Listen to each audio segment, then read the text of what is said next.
नमस्कार, मैं हूं नवजोत रंधावा। 7 बजे 7 सवाल में आपका स्वागत है। 10 साल बाद एक बार फिर से गठबंधन पॉलिटिक्स का दौर लौट आया है।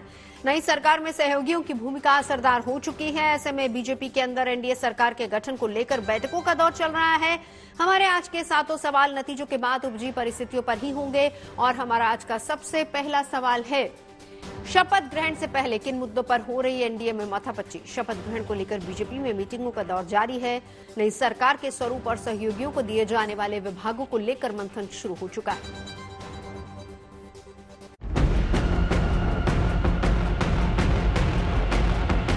मोदी सरकार 3.0 बनाने का रास्ता साफ हो चुका है। कल एनडीए की बैठक में सर्वसम्मति से नरेंद्र मोदी को एनडीए का नेता चुन लिया गया। अब एनडीए संसदीय दल की कल होने वाली बैठक में मोदी को औपचारिक रूप से संसदीय दल के नेता चुनने के बाद राष्ट्रपति के सामने सरकार बनाने का दावा पेश किया जाएगा। इससे पहले आज दिल्ली में बीजेपी अध्यक्ष जेपी नड्डा के घर गुरुवार को अहम बैठक हुई, जिसमें अमित शाह और राजनाथ सिंह जैसे बड़े नेता भी मौजूद रहे। बैठक में नई सरकार बनाने, बीजेपी और उसके सहयोगी दलों को मंत्रिमंडल में जगह देने और शपथ ग्रहण की तैयारियों समेत कई मुद्दों पर चर्चा की गई। कई सारे सवाल उठेंगे। 5 साल का समय है अभी और राजनीति पल पल बदलने वाली खेल के तौर पे ही आप देखेंगे। हमने इस तरह की राजनीति देश में देखी है लंबे समय तक, लेकिन 2014 से लेके 2024 तक, क्योंकि एक ब्रूट मेजॉरिटी वाली सरकार केंद्र में थी और इसकी वजह से जो कोलिशन गवर्नमेंट की जो टैक्टिक्स होती है, उसकी जो पॉलिटिक्स होती है, स्ट्रैटेजी होती है, वो कहीं ना कहीं राष्ट्रीय राजनीति से खत्म हुई थी। अब आपको वो तमाम तिकड़म जो है राष्ट्रीय स्तर पे होते हुए संभवतः दिखाई देंगे। दावा किया जा रहा है कि पीएम मोदी तीसरी बार 8 या 9 जून को पीएम पद की शपथ ले सकते हैं। इसको लेकर तैयारियां शुरू हो चुकी हैं। सबसे ज्यादा माथापच्ची सहयोगियों की डिमांड को लेकर है। दरअसल इस बार एनडीए के घटक दल सरकार में अपना उचित प्रतिनिधित्व चाहते हैं और इसके लिए उन्होंने अपनी मांग बीजेपी नेतृत्व के सामने रख भी दी है।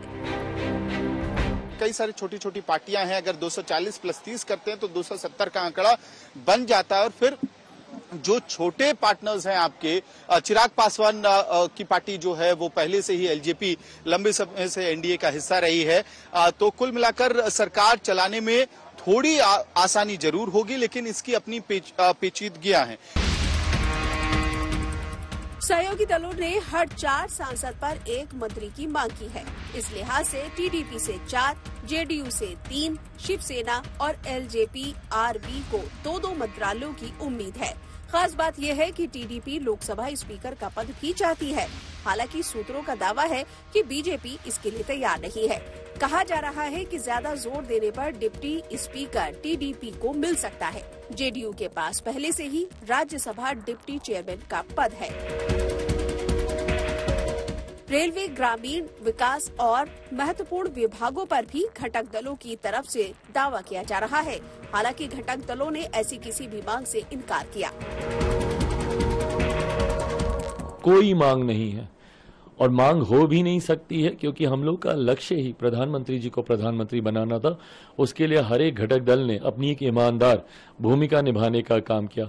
ये विशेषाधिकार पूर्णतः मेरे प्रधानमंत्री जी के पास ही है कि वो अपने मंत्रिमंडल में किसको जगह देते हैं, नहीं देते हैं। ऐसे में किसी घटक दल की कोई मांग नहीं है। मंत्रालय का डिस्कशन यहाँ होता है। मंत्रालय का और मंत्रिमंडल का गठन प्रधानमंत्री का विशेषाधिकार होता है। पहले अब आप लोग कोई बात नहीं होगी, कोई बात का जो प्रधानमंत्री का विशेषाधिकार है उस पर क्या बात होगी।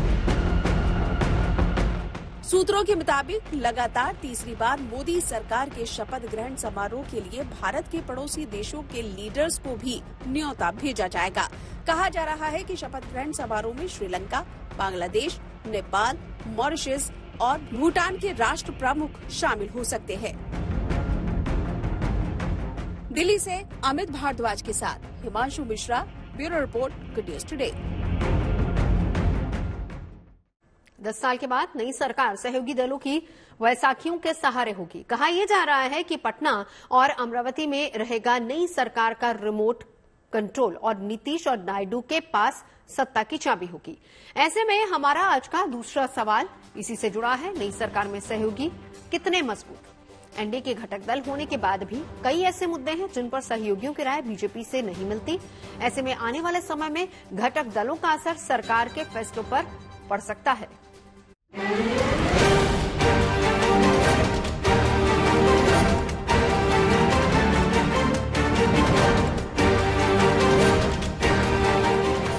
कहने को 2014 और 2019 में भी देश पर शासन करने वाली सरकार एनडीए की ही थी, लेकिन उन सरकारों में सहयोगी दलों की हैसियत कितनी थी ये किसी से छिपी नहीं थी।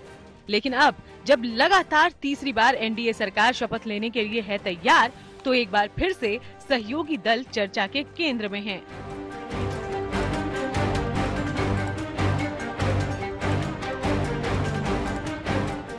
लेकिन इस बार का मामला पिछले 2 बार के मामलों से अलग है। 2014 और 19 में बीजेपी बहुमत में थी और सहयोगी दल बीजेपी पर प्रभाव डालने की स्थिति में नहीं थे। लेकिन 2024 में स्थितियां ठीक उलट हैं। इस बार बीजेपी घटक दलों की बैसाखी की बदौलत बहुमत के शिखर तक पहुंची है। लिहाजा इस सरकार में सहयोगियों के मुखर होने की उम्मीद है।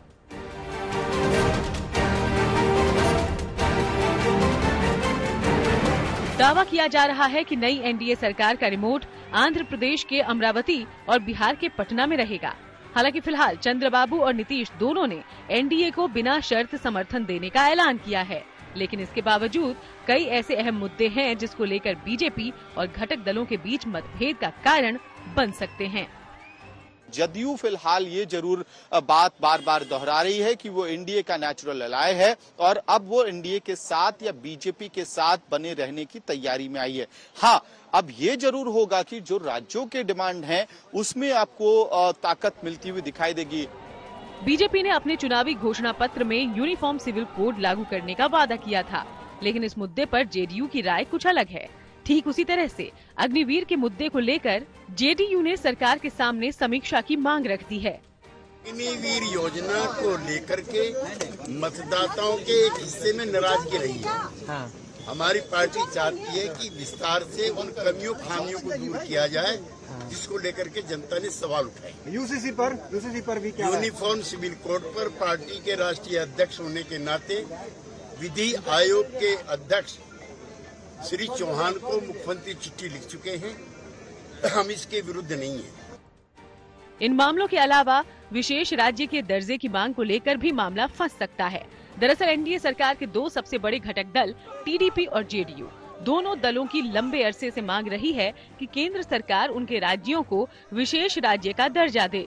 अब 2 राज्यों की एक जैसी मांग को लेकर नई सरकार किस तरह का संतुलन साधती है, ये देखने वाली बात होगी। बिहार और आंध्र प्रदेश के मामले में जो स्पेशल स्टेटस वाला डिमांड है, जो लंबे समय से पेंडिंग पड़ा हुआ है, संभवतः अब दोनों ही पार्टियां प्रेशराइज करेंगी बीजेपी को कि स्पेशल स्टेटस दिया जाए उनको। 10 साल के बाद एक बार फिर से गठबंधन सरकार का दौर लौट रहा है। ऐसे में सरकार बड़े और निर्णायक फैसले अकेले अपने दम पर लेने से पहले परहेज भी करेगी। इसलिए सवाल ये उठना लाजमी है कि क्या नई सरकार पहले जैसे कड़े फैसले ले सकेगी। दिल्ली से अमित भारद्वाज के साथ bureau report, good news today.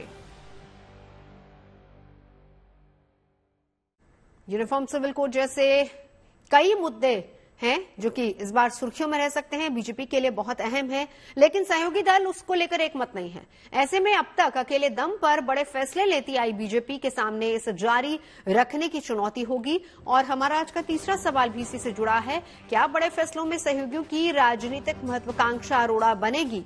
इसके बारे में विस्तार से समझा रहे वरिष्ठ पत्रकार अमिताभ भूषण। गठबंधन की सियासत में अपनी प्रतिबद्धताओं को लागू करना किसी भी दल के लिए उतनी सहज स्थिति नहीं हो सकती है जितनी कि अकेले दम पर जब आप बहुमत के करीब होते हैं तब आपकी स्थिति होती है। तो जाहिर तौर पर ये राहें बहुत आसान नहीं होगी, लेकिन भाजपा अपनी प्रतिबद्धताओं को दोहराएगी। नरेंद्र मोदी उसी तरीके से कड़े और बड़े फैसले लेंगे और बीजेपी के लिए उतनी भी असहज स्थिति इस वक्त गठबंधन के भीतर नहीं है कि वो अपने मुद्दों मुद्दों को, अपने भावुकों की खुराक को कम कर दे या लाभुकों की खुराक को कम कर दे। इसलिए मुझे नहीं लगता है कि गठबंधन में यूसीसी जैसी चीजें नहीं हो पाएंगी। करना भी पड़ेगा, होगी भी, पर कब तक होगी उस पर सबकी निगाहें टिकेंगी। विपक्षी गठबंधन हालांकि बहुमत से दूर रह गया है, लेकिन अच्छे प्रदर्शन की वजह से विपक्षी खेमे के हौसले बुलंद हैं। सरकार को संसद में घेरने के लिए विपक्षी खेमा मंथन में जुटा हुआ है। ऐसे में हमारा आज का चौथा सवाल भी इसी से जुड़ा है। सरकार को घेरने के लिए क्या नई रणनीति बना रहा है विपक्ष? राहुल गांधी मोदी सरकार के खिलाफ मुखर हो रहे हैं, लिहाजा राहुल गांधी को संसद में विपक्ष का नेता बनाने की मांग उठने लगी है। –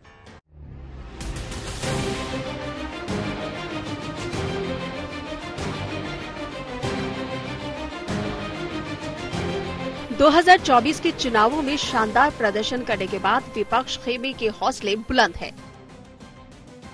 हालांकि अच्छे प्रदर्शन के बावजूद विपक्षी गठबंधन सरकार बनाने के आंकड़े से दूर ही रह गया। कल इंडिया गठबंधन की बैठक के बाद विपक्ष की तरफ से ये साफ कर दिया गया है कि उनकी तरफ से सरकार बनाने की कोशिश फिलहाल नहीं की जाएगी। 234 सीटों के साथ विपक्षी गठबंधन ने एक बार फिर से विपक्ष में बैठने का फैसला कर लिया है, लेकिन विपक्ष संसद में अपनी रणनीति को धार देने के लिए राहुल गांधी को विपक्षी दल का नेता चुन सकती है। माना जा रहा है कि कांग्रेस संसदीय दल की बैठक में उन्हें नेता चुना जाएगा। आज राहुल गांधी एक महानायक के रूप में इस चुनावी संग्राम में उभर कर सामने आए। उनका अनुभव भी अब हो गया, 5-6 बार वो एमपी हो चुके, और जिस तरह उनके अंदर एक नई प्रहार की क्षमता देखी चुनाव में लोगों ने, जिस तरह संसदीय अनुभव उनका देखा, भाषण कला देखी, मैं समझता हूं नेता विरोधी दल के रूप में सबसे उपयुक्त अगर कोई उम्मीदवार है तो राहुल गांधी जी होंगे। इस बार 10 सालों के बाद एक बार फिर से नई सरकार में गठबंधन के सहयोगियों का जोर रहेगा। एनडीए सरकार में सत्ता की चाबी टीडीपी के चंद्रबाबू नायडू और जेडीयू के नीतीश कुमार के पास रहेगी। ऐसे में इन्हीं दोनों सहयोगियों की पुरानी मांगों को लेकर कांग्रेस बीजेपी पर हमला बोल रही है। 30 अप्रैल 2014 को पवित्र शहर तिरुपति में नरेंद्र मोदी जी ने यह वादा किया था कि आंध्र प्रदेश को विशेष दर्जा दिया जाएगा, स्पेशल कैटेगरी स्टेटस, ताकि निवेश भारी मात्रा में आए। 10 साल हुए, ये नहीं हुआ। क्या अब वो आंध्र प्रदेश को स्पेशल कैटेगरी स्टेटस देंगे, विशेष दर्जा देंगे? कांग्रेस के साथ साथ समाजवादी पार्टी और उद्धव गुट वाली शिवसेना के हौसले भी बुलंद हैं। दोनों ने अपने अपने राज्यों में शानदार प्रदर्शन किया है। समाजवादी पार्टी ने तो बीजेपी के किले उत्तर प्रदेश में बड़ी सेंध लगाई है, लिहाजा वो इस बार बीजेपी के फैसलों पर मुखर होकर सवाल उठा रही है। अग्निवीर व्यवस्था तुरंत खत्म होनी चाहिए। जैन जी से बातचीत करेंगे। आप सरकार को स्वीकार करना चाहिए कि उनकी गलती है, उन्हें अग्निवीर जैसी व्यवस्था नहीं लानी चाहिए। अखिलेश जी, केवल अग्निवीर व्यवस्था खत्म होनी चाहिए, बल्कि बहुत से नौजवान जिनको रोजगार नहीं मिल पाया, फौज में जाना चाहते थे, उन्हें उम्र की छूट भी देनी चाहिए। विपक्षी गठबंधन फिलहाल सरकार बनाने के लिए जोड़ तोड़ करने के लिए तैयार नहीं है, क्योंकि उसे पता है कि पहला मौका उसे नहीं मिलने वाला है। लेकिन भविष्य में आंकड़े के खेल में वो बीजेपी से 19 नहीं बल्कि 20 रहना चाहती है। हमने कहा कि पहले आप,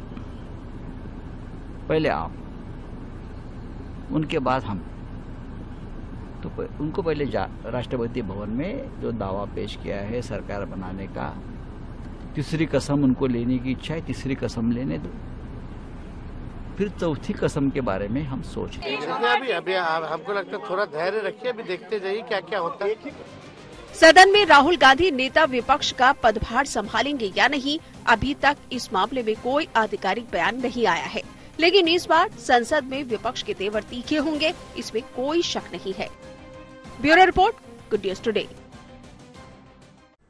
नतीजों के बाद बीजेपी शासित कई राज्यों में हड़कंप मच गया है, जिससे महाराष्ट्र सबसे ऊपर है। महाराष्ट्र में बीजेपी के नेतृत्व वाली महायुति के खराब प्रदर्शन के बाद महाराष्ट्र के डिप्टी सीएम देवेंद्र फडणवीस ने इसकी जिम्मेदारी लेते हुए इस्तीफे की पेशकश की। हमारा आज का 5वां सवाल इसी से जुड़ा हुआ है। क्या नतीजों के बाद महाराष्ट्र की सरकार पर संकट के आसार हैं? बता रहे मुंबई से हमारे संवाददाता मुस्तफा शेख। महाराष्ट्र के लोकसभा चुनाव के जो नतीजे हैं वो खासकर एनडीए के लिए काफी चौंका देने वाले रहे, क्योंकि बीजेपी सिंगल डिजिट पर आ गई महाराष्ट्र में। उसके साथ साथ एनसीपी अजित पवार, जिन्होंने 4 सीटों पर चुनाव लड़े थे, वो सिर्फ एक ही सीट जीत पाए हैं। अजित पवार का ये पहला चुनाव था जब वो शरद पवार से अलग होकर एनसीपी का पार्टी नेम और सिंबल लेकर चुनाव लड़ रहे थे, और उनका परफॉर्मेंस इतना अच्छा नहीं रहा, जिसके बाद कई खबरें आने लगी कि 15 विधायक जो हैं अजित पवार एनसीपी के, वो शरद पवार के साथ या उनकी पार्टी के लोगों के साथ टच में हैं, क्योंकि आने वाले समय में कुछ महीनों में महाराष्ट्र में विधानसभा चुनाव होने जा रहा है। महाराष्ट्र के साथ ही हरियाणा भी ऐसा ही एक राज्य जहां पर बीजेपी ने अपनी आधी सीटें गंवा दी हैं। खास बात यह है कि इसी साल यहां पर विधानसभा चुनाव भी होने वाले हैं, लिहाजा बीजेपी नेतृत्व के सामने बड़ी चुनौती है। हमारा छठा सवाल इसी से जुड़ा हुआ है, नतीजों का हरियाणा की सियासत पर असर क्या होगा, इसके बारे में बता रहे हैं हमारे संवाददाता ललित शर्मा। 5 सीटों पर कब्जा किया है, उसके बाद से कांग्रेस और हरियाणा के पूर्व मुख्यमंत्री भूपेंद्र सिंह हुड्डा गदगद है। वहीं पर इसका सीधा असर आने वाले विधानसभा चुनाव पर होगा। आपको बता दें कि हरियाणा में इसी साल अक्टूबर महीने में विधानसभा चुनाव होने हैं, और जिस तरह से भाजपा के अंदर भीतरघात चल रहा है और जिस तरह से पिछले 10 साल की एंटी इनकम्बेंसी बीजेपी के खिलाफ है, उसका सीधा असर आने वाले विधानसभा चुनाव में देखने को मिलेगा। फिलहाल कांग्रेस इस रेस में अपने आप को मजबूत मान रही है। 2024 के नतीजों में सबसे बड़ा झटका बीजेपी को यूपी में लगा, जहां पर पार्टी अखिलेश और राहुल के गठबंधन में बुरी तरह से पिछड़ गई। यूपी के नतीजों से चिंतित बीजेपी ने अब अपने प्रदर्शन के लिए मंथन शुरू कर दिया है। ऐसे में हमारा आज का 7वां और आखिरी सवाल है कि यूपी में सीटें घटने के बाद क्या है बीजेपी का नया एक्शन प्लान। इसके बारे में ज्यादा जानकारी दे रहे हैं लखनऊ से हमारे संवाददाता शिल्पी सिंह। एक तरफ दिल्ली में एनडीए सरकार के गठन की कवायद चल रही है, तो वहीं दूसरी तरफ बीजेपी ने लोकसभा चुनाव के नतीजों पर मंथन करना शुरू कर दिया है। जाहिर है इस बार सबसे ज्यादा निराशा उत्तर प्रदेश से हुई है, जो कि देश में सबसे बड़ा और सियासी लिहाज से सबसे अहम सूबा माना जाता है। वजह इसकी 80 लोकसभा सीटें हैं, जहां इस बार बीजेपी को काफी निराशा हुई है। इस बात की शायद उम्मीद नहीं थी, इसलिए पार्टी नेतृत्व ने इस पर मंथन भी करना शुरू कर दिया है कि ऐसी क्या परिस्थितियां रही जब बीजेपी के इतने प्रत्याशियों को हार का सामना करना पड़ा, और जो प्रत्याशी जीते भी वो उनमें से ज्यादातर बहुत कम मार्जिन से जीते हैं। 7 बजे 7 सवाल में अभी के लिए बस इतना ही। देश और दुनिया की तमाम अच्छी खबरों के लिए आप देखते रहिए गुड न्यूज टुडे।